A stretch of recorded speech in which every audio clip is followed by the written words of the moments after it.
કેવા રૂપાળા રૂડા લાગે, પરંતુ વરસાદ શું કેવો વરસાદ આવે તો કેટલું નુકસાન થાય એમ છે?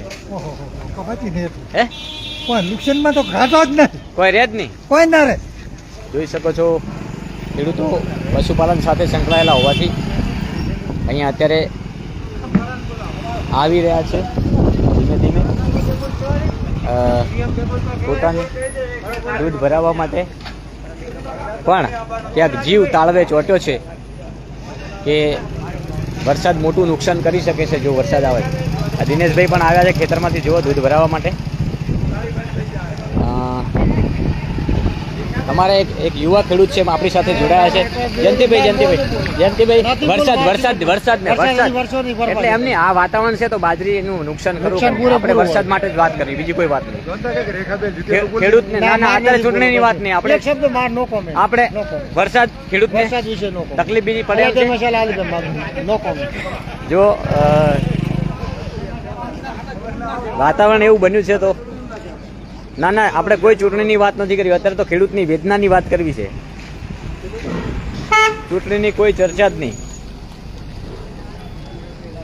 જોઈ રહ્યા છો કાળા ડિબાંગ વાદળો છવાયા છે, પૂરી તૈયારીમાં સ્વરૂપ પણ વરસાદી ધારણ કર્યું છે. જે રીતે પવનની લહેરો સાથે ધૂળની ડમરીઓ અને ખેડૂતો વેદનામાં ઊભા છે. જુઓ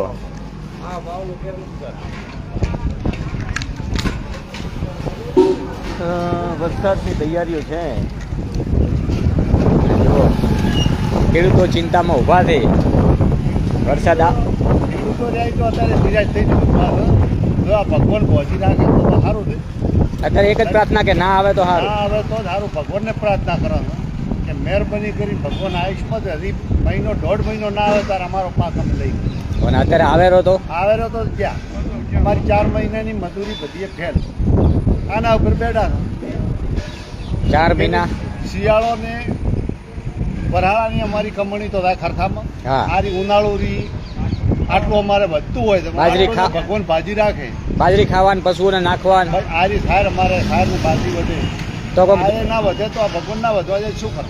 તો દૂધે ના ભરાવરાય ને પસ્તો દૂધ તો શાનું ભરાવ વગર સાર ના હોય શાનું ભરાવવાનું? ખોરાક હોય તો દૂધ કાઢે, ખોરાક વગર શું કરે? હળી જવાની. સાચી વાત, બિલકુલ. વસ્તુ આપણી જોઈ શકો છો આ ખેડૂતોની વેદના કે જો વરસાદ આવી ગયો તો જેમ ખેડૂતો કહે છે કે દૂધ ભરાવાના ફોફા થઈ જાય. જો